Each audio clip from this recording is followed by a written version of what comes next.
வறட்டு இருமல். வறட்டு இருமல் தொடர்ந்து வருது அப்படின்னாக்கா, உடம்புல வந்து எதிர்ப்பு சக்தி இல்ல.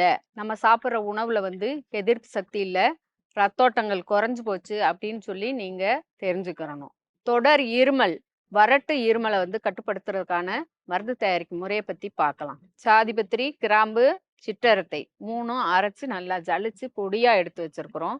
இப்ப இது கூட கொஞ்சமா தேன் கலந்தரலாம்.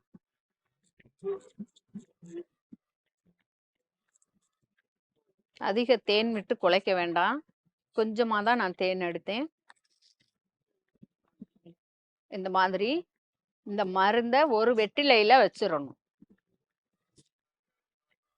இந்த அளவுக்கு காம்பு நீக்கிட்டு இப்படியே வெற்றிலையில வச்சு மடிச்சு மெண்டு சாப்பிட்றணும்.